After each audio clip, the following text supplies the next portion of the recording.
जी तो अस्सलाम वालेकुम। लॉग इन करने के बाद आप अपनी जूम करके इस पोर्टफोलियो को नॉर्मल रिटर्न पे आएंगे।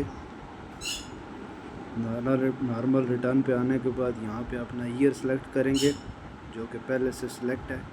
अगर आपने प्रीवियस ईयर की करनी है रिटर्न तो यहाँ पे आप उसको 24 या 23 या 22 जो भी है वो कर सकते हैं, लेकिन हमने 25 की करनी है तो उसको 25 ही रहने देंगे। सेलेक्ट करेंगे, कंटिन्यू पे क्लिक करेंगे। उसके बाद ये इन्होंने कोई टर्म एंड पॉलिसी चेंज की हैं, इसको हम यस करेंगे कि हम 183 डेज़ से ऊपर पाकिस्तान में ही रहाइश पजीर हैं। कंटिन्यू करेंगे। हमारी सैलरी आ रही है तो हम इस सैलरी को टिक करेंगे और इस ऑप्शन को हम यस कर देंगे और एक्सेप्ट कंटिन्यू पे क्लिक करेंगे तो हमारे पास ये फॉर्म ओपन हो जाएगा। सबसे पहले हम इस फॉर्म को ओपन होने के बाद इंपोर्ट प्रीवियस रिटर्न पे क्लिक कर देंगे। इससे ये होता है कि आपकी जितनी भी प्रीवियस एंट्री होती हैं, मेडिकल होता है या प्रीवियस आपके एसेट जो असासाजात आपने डिक्लेयर किए थे वो शामिल हो जाते हैं। अब सबसे पहले हम 1009 कोड वाले खाने में आएंगे जो हमारा पे वेज का है।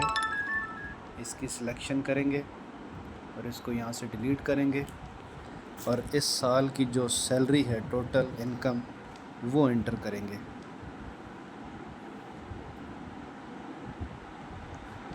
उसके बाद हमारा मेडिकल अलाउंस यही है 27,696, तो इसको यही रहने देंगे और साथ इसको कैलकुलेट पे क्लिक करेंगे। कैलकुलेट होने के बाद ये जो फाइनल वाली अमाउंट है इसको हम कॉपी कर लेंगे क्योंकि आगे रिकन्सिलेशन में हमें ये ज़रूरत पड़ेगी। फर्स्ट स्टेप मुकम्मल होने के बाद हम चले जाएंगे सेकंड स्टेप में जो है हमारा टैक्स चार्जेबल पेमेंट। इस पे हम आएंगे एडजस्टेबल टैक्स में। यहाँ पे हम सैलरी पर्सन हैं तो ये जो सैलरी एम्प्लॉई अंडर सेक्शन 149 है इसको सिलेक्ट करेंगे। इसके फर्स्ट खाने में जो हमारी ग्रास सैलरी है वो इंटर करेंगे जो हमने पहले फर्स्ट कॉलम में पे वेज वाले में इंटर की है।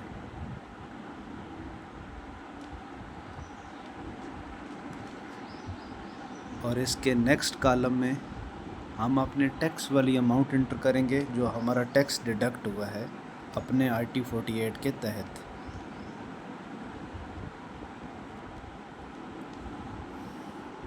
यहाँ पे ये देखें ये दो एंट्रियाँ करनी है। रिसिप्ट वैल्यू जो आपके RT 48 की रिसिप्ट वैल्यू है वो है 158064 2, और उसके बाद जो टैक्स डिडक्ट हुआ है या कलेक्ट किया FPR ने वो है हमारा 87,096। ये दो इंटर करने के बाद आप कैलकुलेट पे क्लिक कर देंगे। यहाँ तक प्रोसीजर मुकम्मल हुआ। अभी हम चले जाएंगे 116 वेल्थ स्टेटमेंट में और यहाँ पे एंड वाले कॉलम में रिकन्सिलेशन ऑफ नेट एसेट पे जो अमाउंट हमने फर्स्ट कॉलम में इंटर करते हुए पे वेज वाले से कॉपी की थी उसको यहाँ हम पेस्ट करेंगे और इससे नीचे वाले खाने में यानी 7031 और 7032 यहाँ पे दो हमारी एंट्रियाँ होंगी। इसमें हम अपनी एग्जेम्प्ट अमाउंट जो होती है मेडिकल वाली वो इंटर करेंगे। इंटर करने के बाद कैलकुलेट करेंगे और ये 7049 में वही अमाउंट आनी चाहिए जो आपकी नेट ग्रास सैलरी है।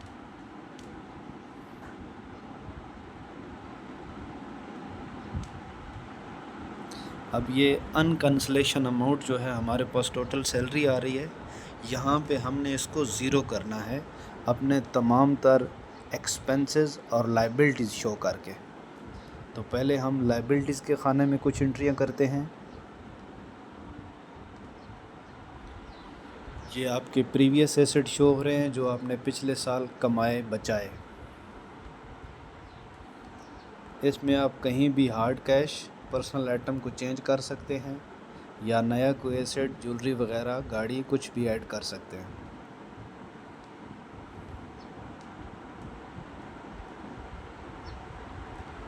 मैं पर्सनल आइटम में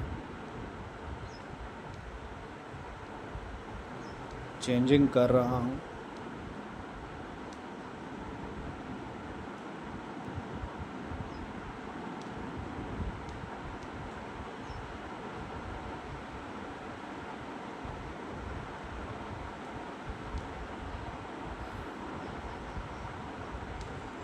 इसको कैलकुलेट क्लिक करेंगे।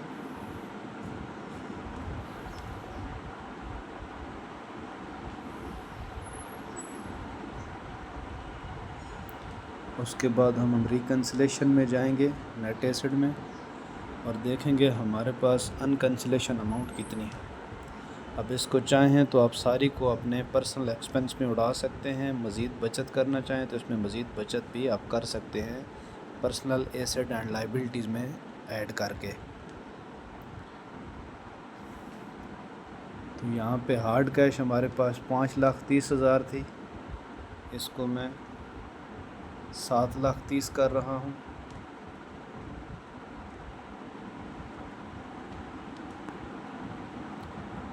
बाकी फिर रिकन्सिलेशन में जाएंगे, रिकन्सिलेशन ऑफ नेट एसिड, और यहाँ पे देखेंगे अनकैंसिलेशन अमाउंट हमारे पास कितनी शो हो रही है। इस पूरी अमाउंट को हम पर्सनल एक्सपेंसेस में जो हमारे ज़ाती अखराजात हैं उसमें हम उड़ा देंगे, सारी लिख देंगे, ख़र्च कर देंगे। पर्सनल एक्सपेंस पे आने के बाद यहाँ पे सेकंड लास्ट कॉलम है कोड 7087, इसमें वही अमाउंट हम इंटर कर देंगे।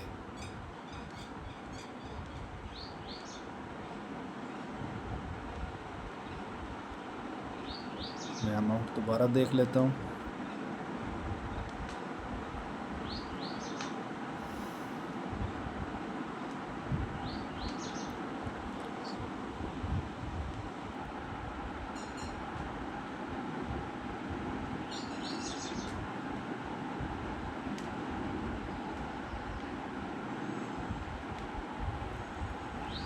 एंट्री करने के बाद इसको हम कैलकुलेट करेंगे और फिर एक दफ़ा हम रिकन्सिलेशन ऑफ नेट एसेट में जाके अपनी अमाउंट को चेक कर लेंगे कि हमारे पास अनकैंसिलेशन अमाउंट ज़ीरो हुई कि नहीं। यहाँ पे अब ज़ीरो हो गई है, तो एक दफ़ा इसको सेव करेंगे। सेव करने के बाद हम एक दफ़ा फिर टैक्स चार्जेबल पेमेंट में आएंगे, कंप्यूटेशन में आएंगे, और यहाँ पे एंड वाले ये जो 3 कॉलम हैं, admitted income tax, demanded tax और रिफंडेबल टैक्स, इन तीनों को चेक कर लेंगे। ये याद रखें कि एडमिटेड टैक्स और डिमांडेड टैक्स आपका ज़ीरो होना चाहिए।